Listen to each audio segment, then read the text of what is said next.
Imagine waking up to find the crown not only ghosted your invitation, but quietly set the stage to delete you. Titles, legacy, bloodline, and all. A single letter sealed Prince Harry's fate. No cameras, no fanfare. Just a neatly folded request slipped into the royal machinery, asking his father, King Charles III, for a seat at the upcoming King's Foundation Gala. By any normal measure, it was an innocuous RSVP. But inside palace corridors, the paper might as well have been dynamite. The silence that greeted it wasn't a bureaucratic glitch. It was a deliberate pause, a slow burn message that landed harder than any official statement. And when the answer finally arrived, an ice-cold, "No, not this year," it carried the weight of finality. Harry wasn't merely bumped from the guest list. He was shoved to the margins of the house he once called home, and the chill in that refusal sets the tone for everything that follows. But that was only the first tremor. The real quake was yet to rumble. Outsiders barely grasped the gravity of the King's Foundation event. It's more than a charity soiree. It's a royal flex, where dynastic power and global goodwill mingle over champagne flutes. The invitees are handpicked symbols of continuity. World leaders, cultural icons, senior royals, each name whispered as proof that the monarchy is alive, relevant, unbreakable. Showing up is half status, half endorsement. For Harry, slipping back into that gold-plated room would have been a public reset, a televised handshake that said, "I still belong." His mother once called such occasions glamour with purpose. But for Harry, it might have been lifeblood. Instead, the door slammed. While Prince William adjusted his cufflinks beside heads of state and Queen Camilla traded polite laughs with diplomats, Harry's chair sat nowhere, reserved for precisely no one. And just when people thought the exclusion couldn't sting more, it gets worse. Deep inside Buckingham Palace, aides traded nods of quiet satisfaction. Years of walking on eggshells around the exiled prince had left staff exhausted, but this rejection felt clear-cut, like a surgical removal of drama. One senior courtier muttered that loyalty must have boundaries, a line that rippled through stone corridors with the force of a proclamation. In a monarchy built on ritual, symbolism is currency, and Harry's absence spoke louder than any crimson robe. Suddenly, he wasn't a renegade relative hoping for redemption. He was a liability systematically airbrushed from the portrait. The palace didn't issue a press release. Even silence can be weaponized. And just when royal watchers started to catch their breath, it's not over yet. Don't pull that rubbish at the holidays because people aren't buying it. It's just, it's so... Across the Atlantic, Meghan Markle's response was no response at all. Her silence rang like a church bell at midnight, unexpected, chilling, impossible to ignore. Friends in Montecito whispered she was buried in new ventures, podcasts, fashion prototypes, maybe a lifestyle line, anything but royal reconciliation. She hadn't discouraged Harry's plea, but she hadn't championed it either.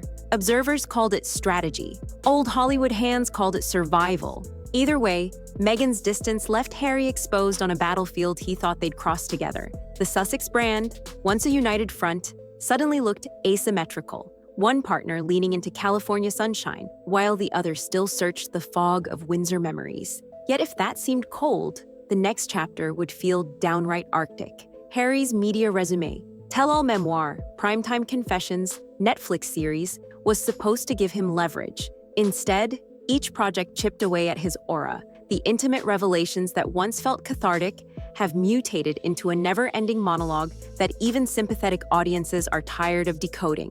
When the King's Foundation snub broke, social media timelines bloomed with hashtags like Royal Reckoning, No More Harry. One viral tweet iced the mood. You can't monetize family secrets, then act surprised when the family locks the door. The internet, once a well of sympathy, began to echo with fatigue.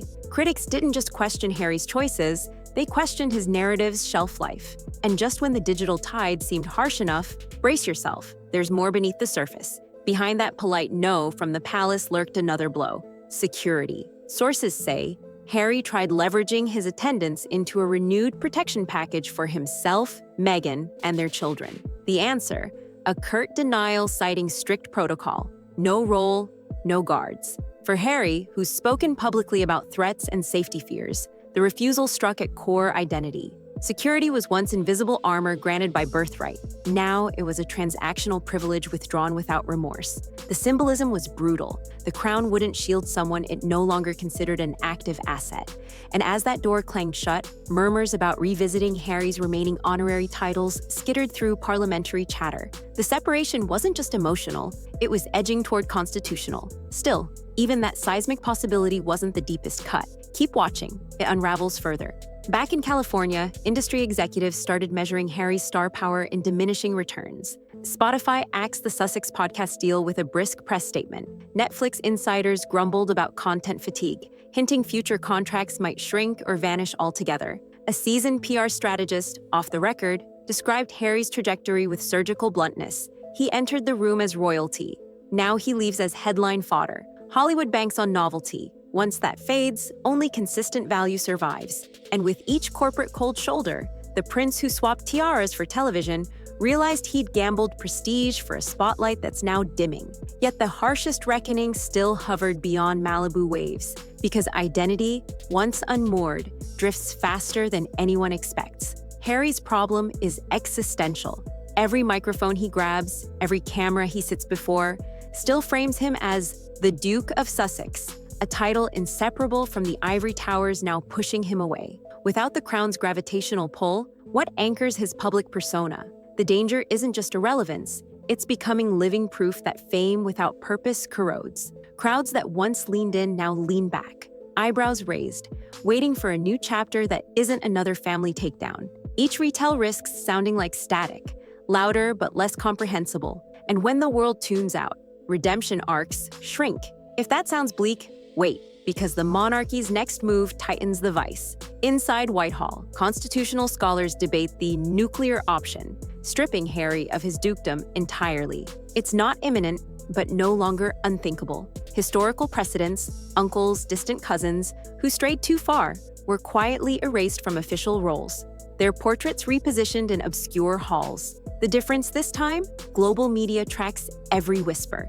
A title revocation would detonate across newsrooms, reinforcing the palace's message. The House of Windsor endures by pruning diseased branches. For Harry, that threat hangs like a guillotine. Reconciliation windows close faster when crowns are involved. Yet amid ticking clocks and tightening circles, the symbolism of inclusion versus exclusion serves as the monarchy's sharpest blade, and they wield it with surgical grace. Consider the guest list that replaced Harry's name with cultural stalwarts. David Beckham, global ambassador of cool composure, sat chatting with Kate Winslet, Hollywood royalty, with none of the baggage. Their presence wasn't random. It telegraphed values the monarchy wishes to amplify: loyalty, steady grace, uncontroversial success. Including them while omitting Harry was akin to underlining his absence with a gold pen. It reframed the narrative. The crown chooses harmony over spectacle, reliability over renegade memoirs. Even non-working royals like Zara Tindall scored an entry pass, reminding the world that stepping away doesn't guarantee exile.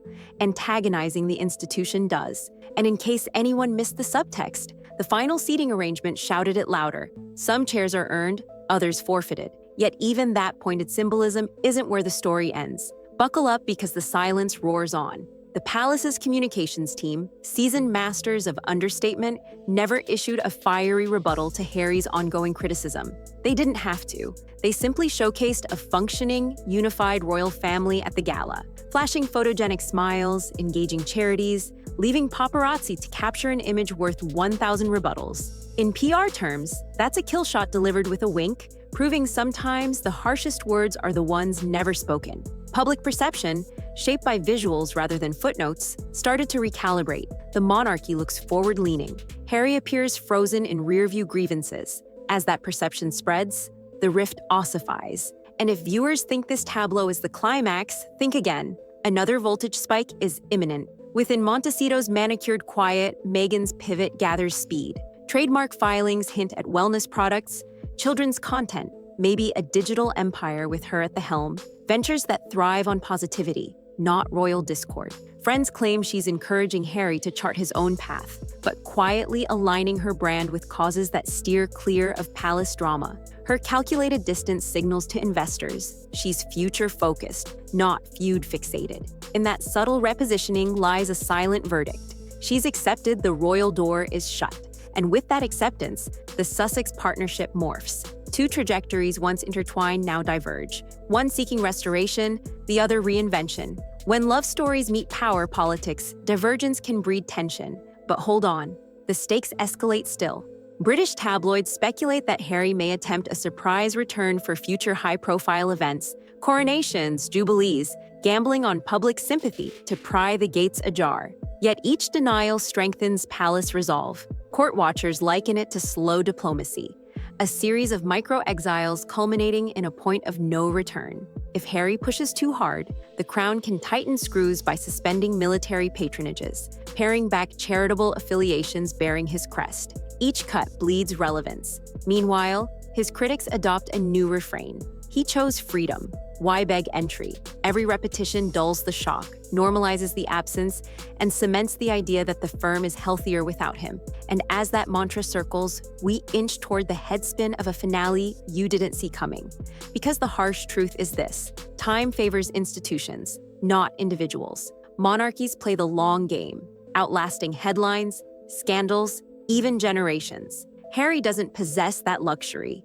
With each news cycle, his window narrows. Reinvention demands momentum, and momentum demands clear purpose, something beyond rebuttal and reflection. Whether it's human rights, veteran welfare, or mental health advocacy, the cause must eclipse the controversy. Anything less is white noise. Advisors whisper he needs a Churchillian pivot, turning personal defeat into public service. But will an audience burnt out on royal drama accept the rebrand? That answer hangs suspended, and the landing will either mark a renaissance or a fall no title can cushion. That's a wrap on today's rundown. Thanks for hanging out. If you enjoyed what you saw, hit that like button so the algorithm knows we're worth sharing. Got thoughts, hot takes, or tea we missed? Drop them in the comments. And if you're new here, hit subscribe and ring the bell so you're first in line for the next drop, and we've got plenty more juicy scoops coming your way.